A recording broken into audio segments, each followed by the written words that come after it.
Bonjour tout le monde, donc on va attaquer la 26e leçon d'anglais et le texte s'affiche tout de suite. Donc c'est juste avant le match, je vous donne un indice, le match entre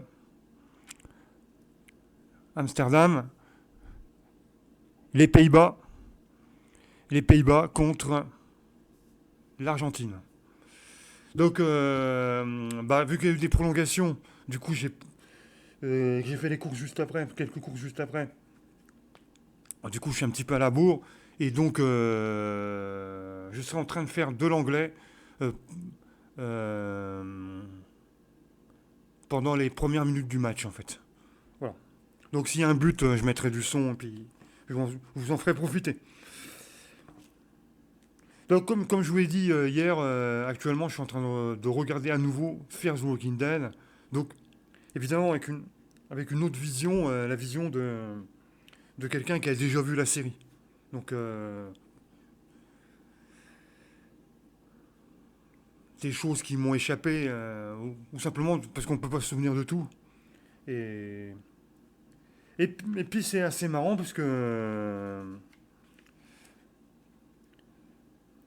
comment j'ai... Là, au deuxième visionnage, j'apprécie mieux le début de cette série-là.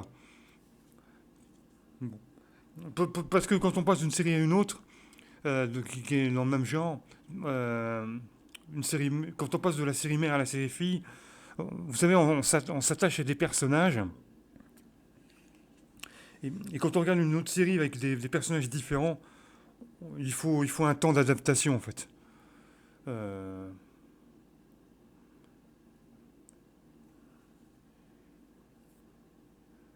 et puis quand on regarde à nouveau, en fait les personnages on les connaît, on sait ce qui leur arrive et tout ça, et du coup ça change un petit peu ça change un petit peu la donne en fait. Et on est forcément spoilé. Je, parce que je connais, je sais ce qui va se passer, quoi, donc je connais déjà la trame. Bon, bref, l'anglais. Euh,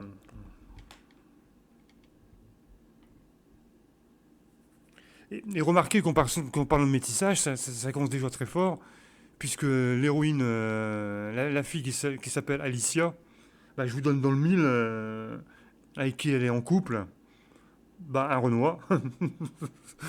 Ouais, c'est l'effet Obama en fait. C'est bon. Ouais, on y va pour la prononciation. Et la plupart du temps, quand c'est les blancs qui sont les mecs, c'est des maris violents en fait. Ah, il y a eu peut-être, sauf un cas de figure dans le début de Walking Dead où Rick était en couple avec une, je sais plus comment s'appelle la femme là. Enfin, c'était un couple classique. Et bien sûr, après, il se met en couple avec Michonne. Bon.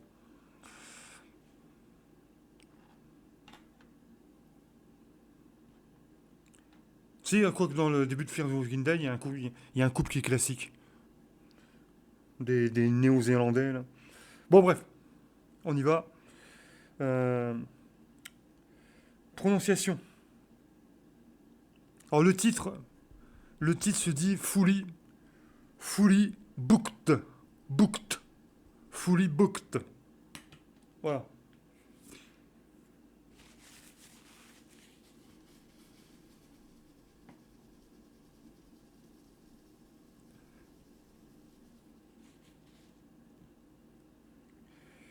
En tout cas, j'espère que dans Game of Thrones, il y a du combat. J'espère que ça va pas trop de pleurniche ou je sais pas trop quoi. Que c'est pas un truc à l'eau de rose. Ah, il en faut un peu, parce que sinon, faut toujours un petit peu de romantisme. Mais j'espère que c'est pas un truc où on s'emmerde. Hi there, welcome to Berries. Alors, Ça se dit welcome.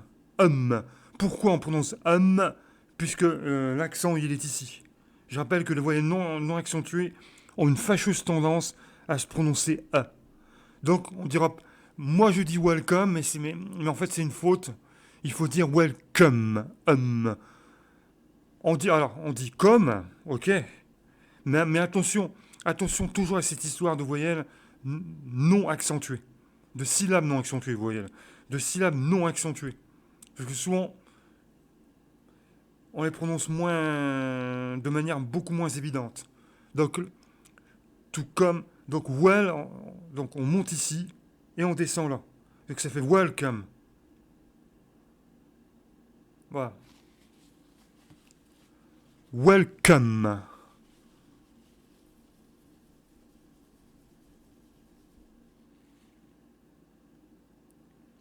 Alors, berries. Alors, faut pas dire berries. Là, ici, il faut prononcer la finale. On va le prononcer is. Berries. Ce qui nous fait berries. Hein, c'est un peu comme le groupe Les Cranberries. Zombie. Tiens, justement, en, en ce qui, en ce qui concerne les zombies, quoique eux, c'est pas. Eux, c'est plus dans la dénonciation de la guerre entre l'Irlande entre les Irlandais. Donc, berries. Hein, les cranberries.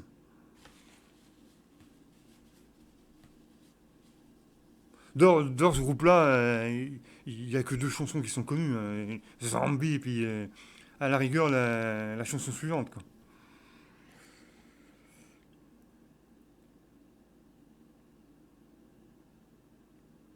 Qui est souvent chantée dans les fêtes de la musique. Les, les artistes amateurs. Avec la guitare et tout ça. Bah, Cranberry, c'est une musique qui passe bien dans les fêtes de la musique. A table for two, please. Find us a quiet place. Alors, important sûr. Là, vous allez prononcer comme la rivière Wye. Hello, le soleil brille. Quiet. Ça fait quiet. Oh. Bon, j'ai écrit comme ça, mais faut faire gaffe. Faut pas dire quiet. C'est pas Tristan Iseux. Hein. C'est quiet. C'est A. Quiet. Quiet. Et là, vous allez le prononcer play, hey, comme abeille. Place.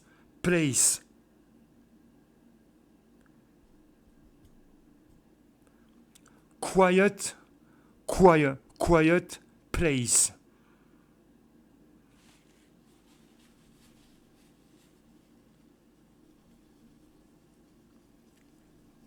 We want to be not too far from the door. Là, on va le prononcer want. Et on prononce le N. Hein. Want. C'est même le son on. Want.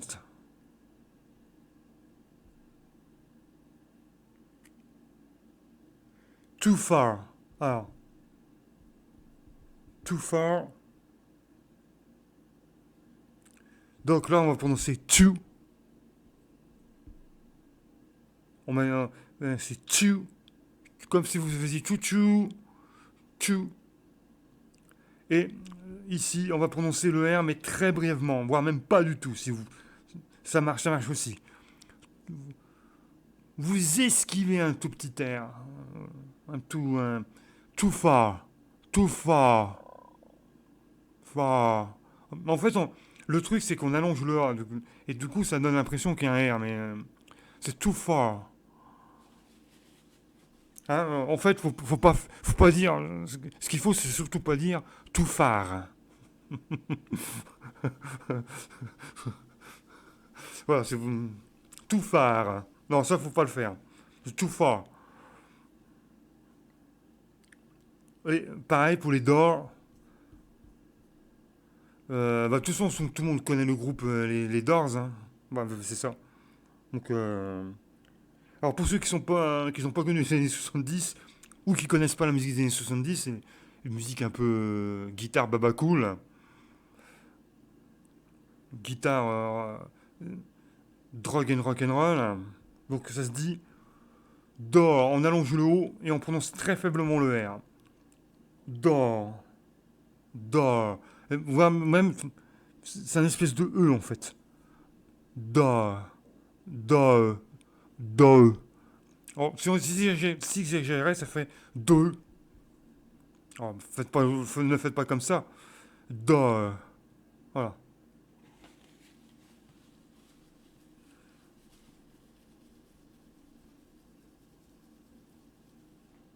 C'est ce qu'on appelle un EMU. But near the kitchen and close to the bar.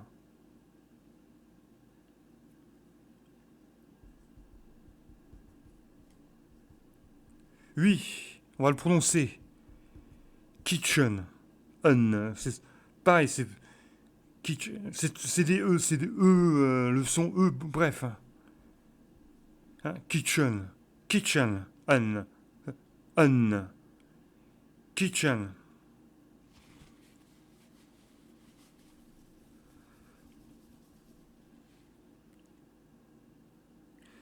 On retrouve toujours ce fameux E muet. Hein. Parce que pourquoi on est toujours dans le truc que c'est la deuxième syllabe. L'accent, il est là. Donc comme l'accent n'est pas là, c'est pour ça qu'on prononce an. Ouais. Welcome, kitchen, voilà.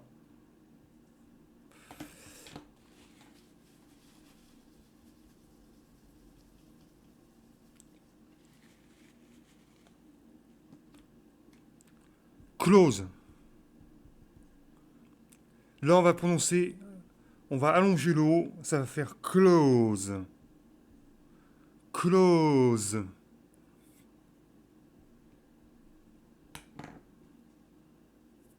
Allez, vous voyez que c'est votre lecteur, que c'est un lecteur, ça fait close. Close. Bon, là c'est en exagérant. Close, tout simplement. Ah, ne faites pas close pendant une minute. Hein. C'est bref quand même. Et pareil, donc, attention, on dit pas un bar, on dit pas bar, on dit bar. On allonge le A en fait. Et c'est en allongeant le A qu'on peut placer éventuellement un tout petit air bref. Bar, bar, bar.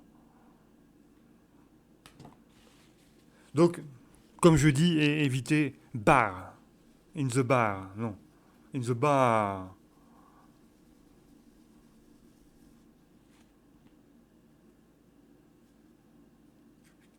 Et les loupards sont dans le bar. I'm sorry, sir, but we are fully booked this evening.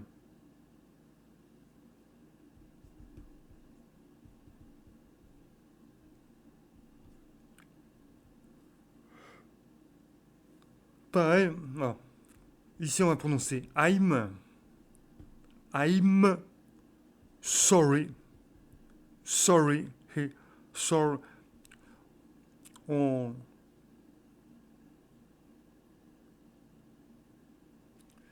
euh, moi, je sais même plus ce que je voulais dire. Donc I'm sorry. Sorry. On prononce très. En fait, on entend presque sorry. Sorry. Et sir, pareil, on prononce pas le R final. Enfin, ça fait sir. I'm sorry, sir. Sir. Yes, sir.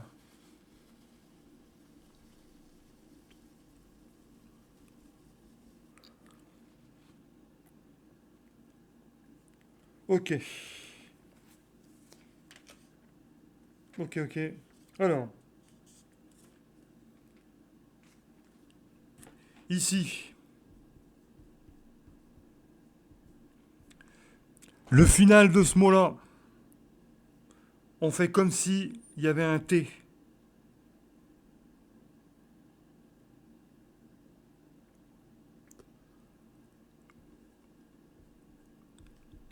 Donc on va prononcer booked. Booked. Hein, le KED, comme ça. Donc le camp, on se trouve là. Et ici, on le prononce comme si c'était un T. Booked. Parce que pourquoi il n'est pas contracté, celui-là?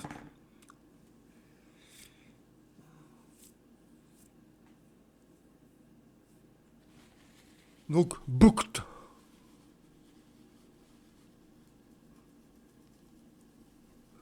Et je dis que j'ai l'impression que c'est encore une histoire d'accent tonique. Parce que je pense qu'il est ici. Je suis quasiment sûr.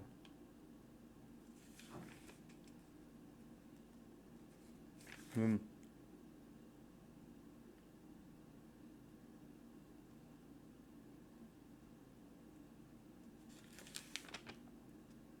Ouais, mais de toute façon, voilà. En tout cas, ça se prononce booked.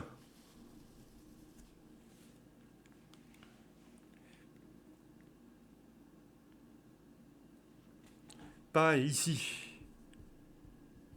Ici, il y a bien deux syllabes. Hein, donc, il faut bien les prononcer.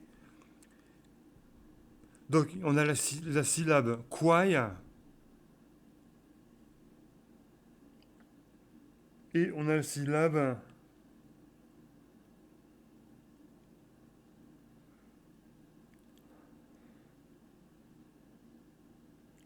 quiet. Quiet.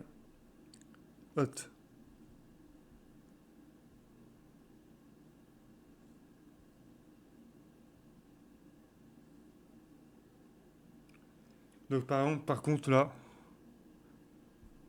quiet. Il y a bien deux syllabes. Hein. La syllabe quiet et la syllabe at. Quiet.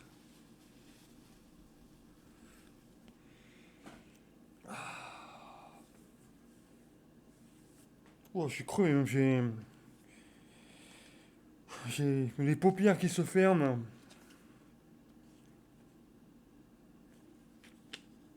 J'ai,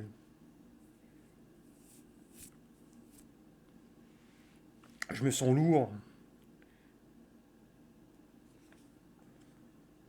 Euh, Attends, ils me disent deux fois la même chose.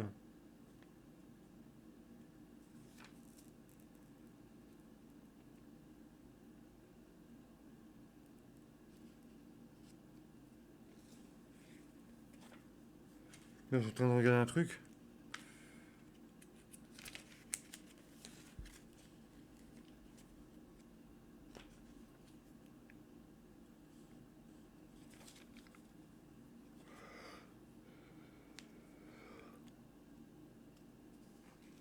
Non, bah.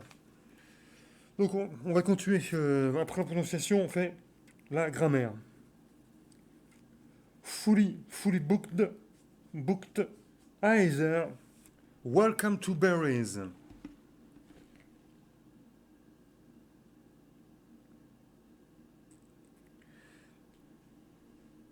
Alors, vous connaissez les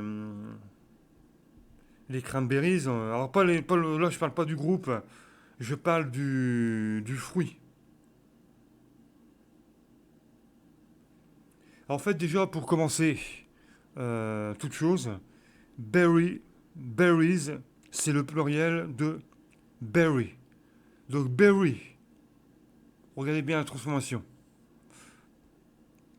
devient berries. Berry, berries, masculin, pluriel.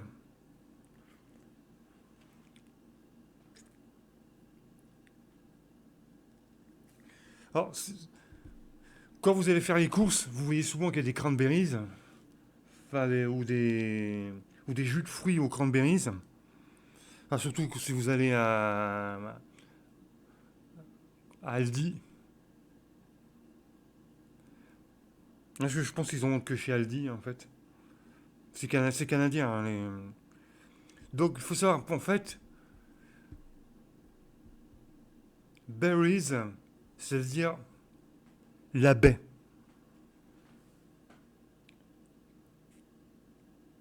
Comestible, bien sûr, hein. Alors, pour former le pluriel d'un nom qui se termine par Y, précédé d'une consonne, on va transformer le Y en IE avant de rajouter le S.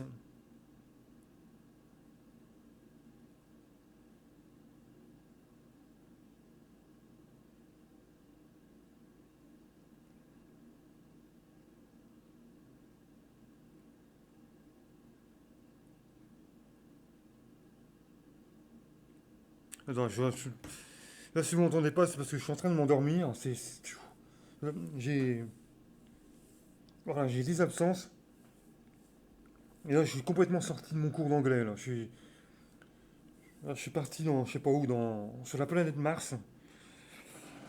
Ou je sais pas où, dans un trou noir. Là, je suis parti dans un trou noir. Donc, euh, donc j'en étais dans les baies.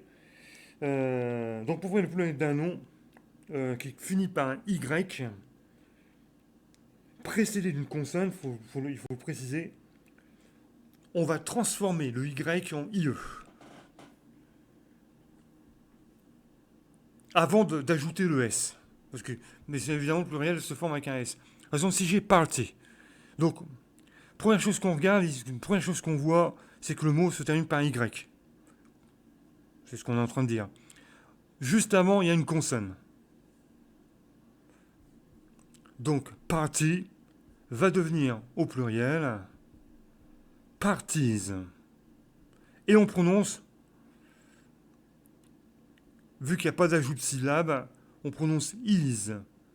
Parties.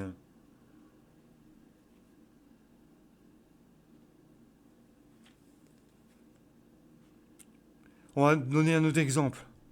A lady. A lady, ça veut dire une dame. On va être au pluriel. Donc on constate, il y a un Y, juste devant il y a une consonne. Ça devient ladies.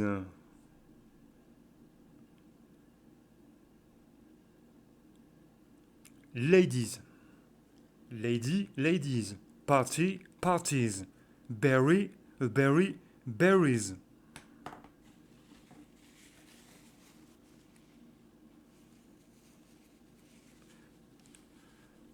Si vous allez en Grande-Bretagne et que vous passez dans les WC pour dames, donc sur la porte des WC pour dames, ça va être marqué Ladies.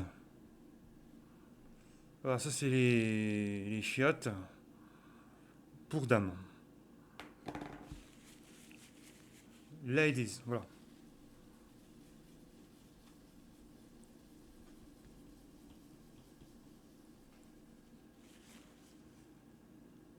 Alors, pour les messieurs, patience.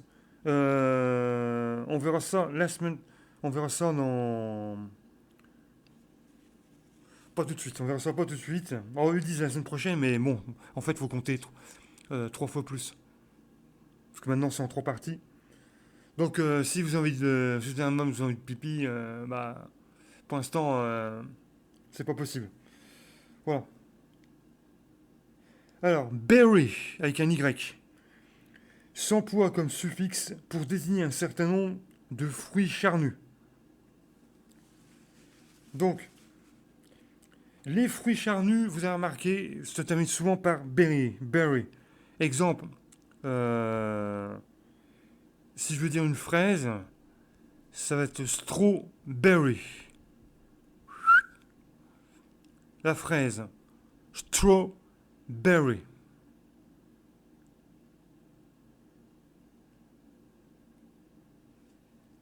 La framboise, raspberry.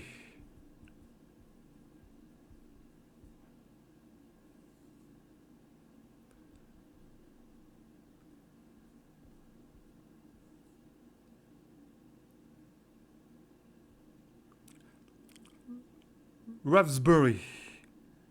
Pareil, on prononce E, parce que l'accent est là. Raspberry, strawberry.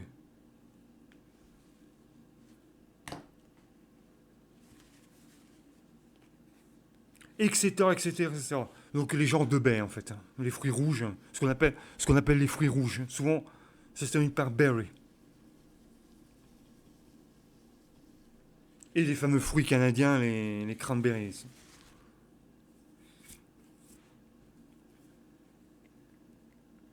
A table for two, please. Find us a quiet place. Alors, c'est comme le français. La deuxième personne du pluriel d'un verbe s'emploie comme un impératif.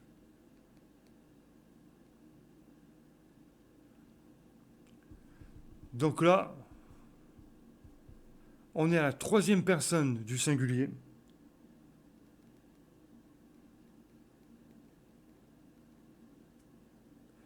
Donc, exemple. Find us a quiet place, please.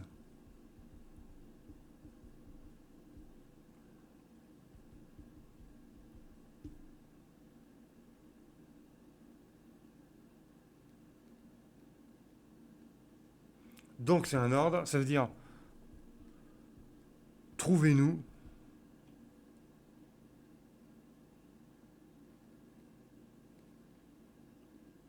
une rue tranquille.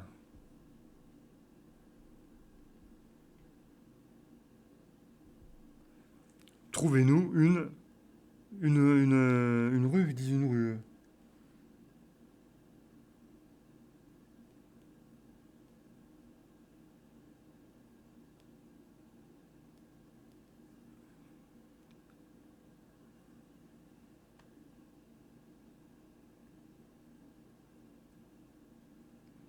Donc, trouvez-nous une place tranquille, une table tranquille, s'il vous plaît. On avait déjà trouvé cette tournure-là précédemment.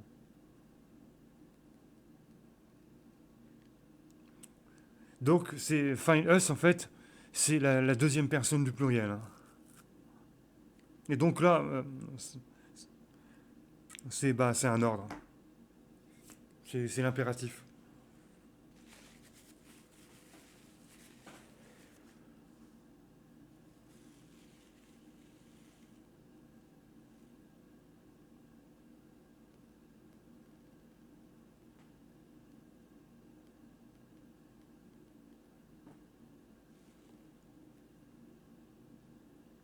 Please, s'il vous plaît. Euh, Please, s'il vous plaît.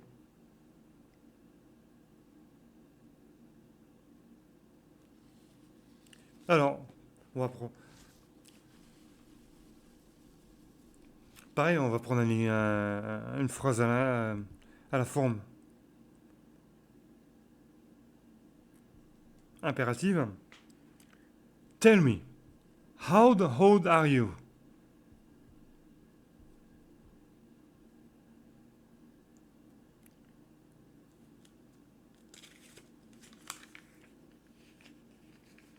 Donc ça veut dire, dis-moi, quel âge as-tu? How old?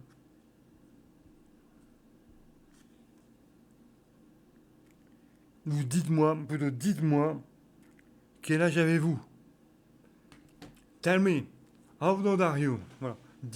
Dis-moi ou dites-moi ton âge.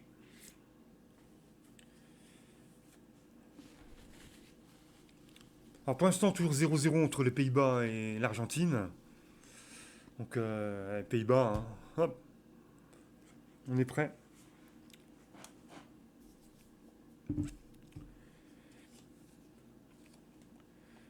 Euh, we want to be not too far from the door, but near the kitchen and close to the bar. Alors, close to me. Close to, donc le verbe to close, suivi de to, est un adjectif. En fait, ça, c'est pas un verbe, c'est un adjectif signifiant près proche. Signifiant près ou proche. Donc, on va traduire soit par près, avec un E accent comme ça, ou soit par proche.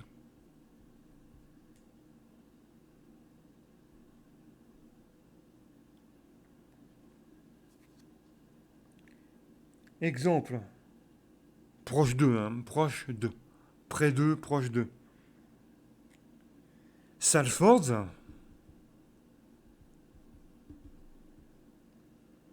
close to Manchester. Salford est près de Manchester. Donc c'est important, c'est close to.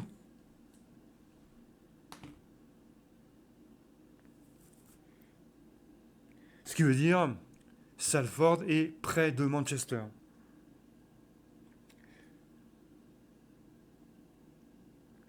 Dans ce contexte physique, en fait, il y a un synonyme qui s'appelle near.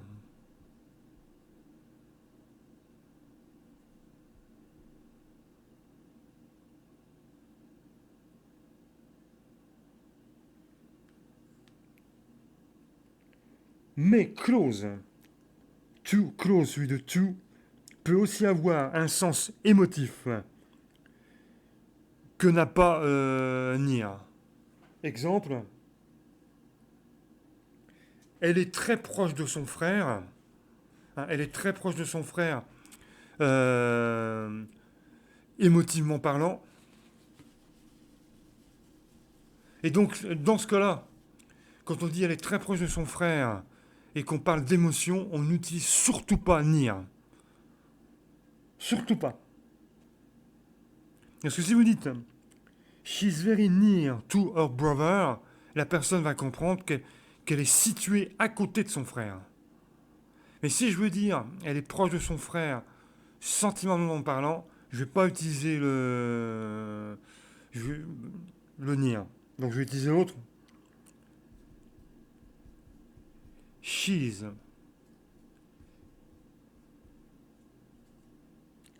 very close to her brother.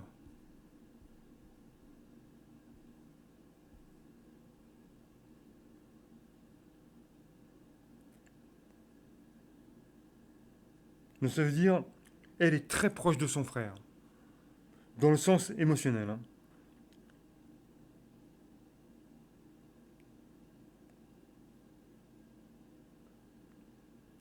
Donc, she's very close to her brother, quand on prononce ça, il faut il faut bien qu'on entende le S.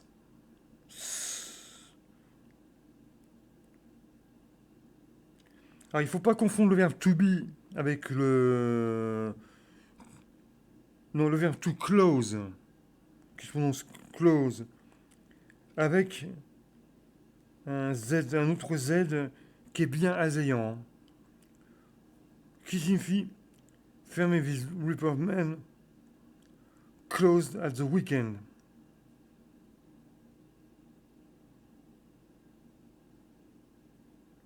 Donc ne pas confondre avec le verbe to close qui veut dire fermer.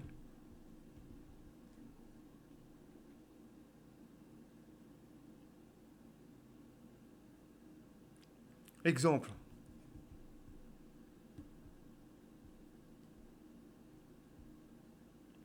This restaurant closed. Donc on n'oublie pas de mettre un S puisque this restaurant c'est la troisième personne singulier. At the weekend.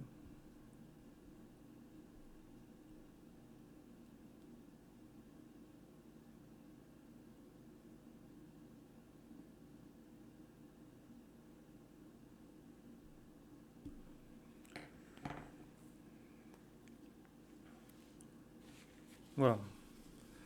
Ah, c'est pas la grosse forme, hein. Et enfin, on va terminer par le quatrième point.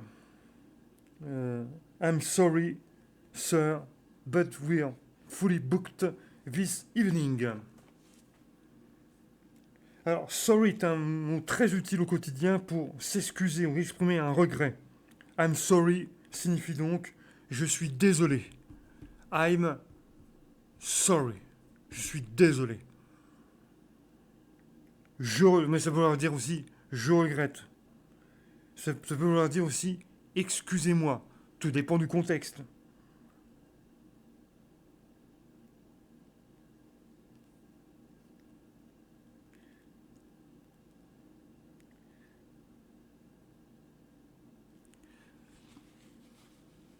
Euh, pour dire désolé pour mon retard, on dira I'm sorry, I'm late.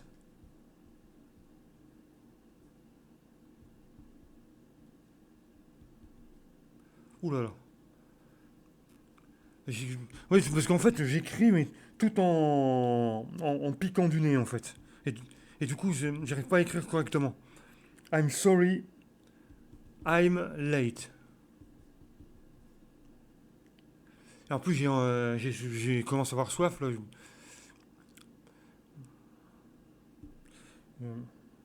Mais bon, je vais pas boire de l'alcool devant vous, hein, parce qu'après, on va pas faire d'incitation à la consommation. Donc, I'm sorry, I'm late, ça veut dire désolé pour mon retard. Ou désolé, je suis en retard. On va faire une autre phrase. Can you help me? Et l'autre va répondre, par exemple, il peut répondre, est-ce que tu peux m'aider? Et l'autre va répondre, ou est-ce que vous pouvez, est-ce que, est-ce que je peux vous aider? Est-ce que je, est-ce que vous pouvez m'aider? L'autre répond par exemple, I'm sorry, I can't. Donc on va traduire ça par, je suis désolé, mais moi je ne peux pas. Je suis désolé, mais non. I'm sorry, I can't. Can you help me? No. It's not possible to help you. I can't. I'm sorry. Voilà.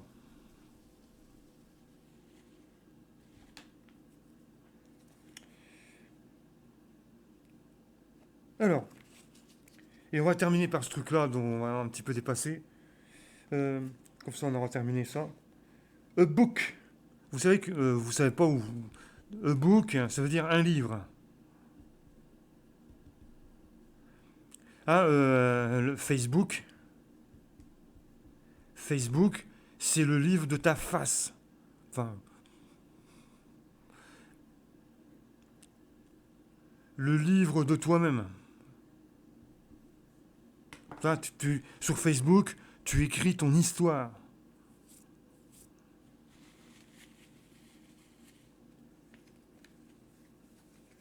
Voilà. Par contre, c'est pas vraiment ce que je voulais dire. Il faut savoir que to book, le verbe to book, ça veut dire en fait réserver. Donc ça peut être réserver une table, ça peut être réserver un billet d'avion, un billet de train, une chambre. Donc, et d'ailleurs, on retrouve un mot en français, le fameux booking. Vous entendez des fois si vous réservez une place, le mec vous répond désolé, mais on est hyper booké. On se dit en français, parce que maintenant on utilise des mots en anglais en français. Voilà. Donc le mec, s'il vous dit au téléphone désolé, on est plus que booké, on est hyper booké, bon, ça veut dire qu'il n'y a plus de place.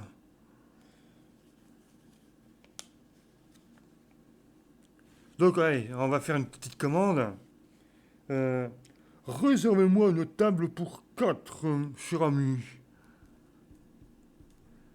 Book me, donc réservez-moi, Book me a table for four. Et c'est tout. On comprend que c'est 4 personnes. Réservez-moi une table pour 4. Sous-entendu, personne.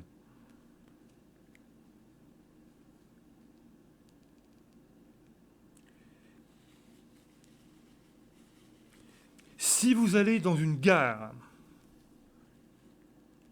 ou au théâtre et que vous voulez commander et que vous allez au guichet pour commander, pour faire une réservation, il faut chercher un truc qui s'appelle le Booking Office. Le bureau office pour faire les réservations, pour, pour booker. Donc, si vous allez dans une gare en Angleterre, à Londres, il faut aller là pour acheter les billets. Ou, ou alors vous allez au distributeur, si vous voulez utiliser votre carte bancaire. Booking Office.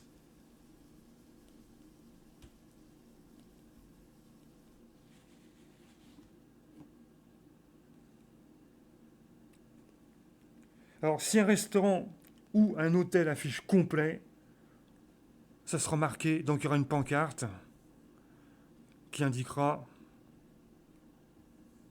Now, today, we are fully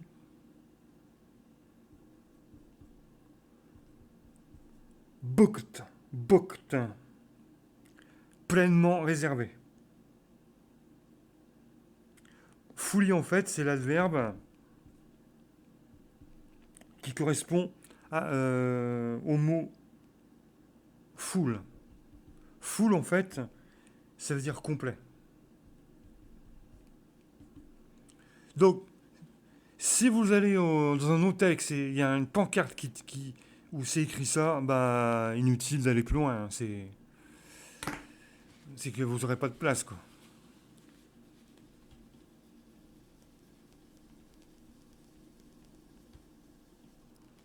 Allez, bon, exceptionnellement, on a dépassé de quelques minutes le cours.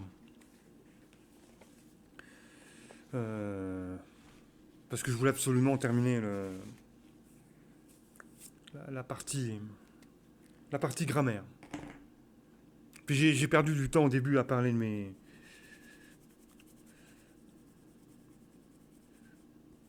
Je sais pas trop quoi. Bon, sur ce, je vous dis à demain.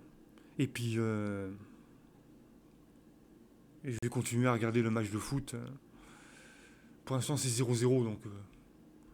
Alors, est-ce que l'Argentine va suivre la même voie que le Brésil? Moi, je dis que c'est possible.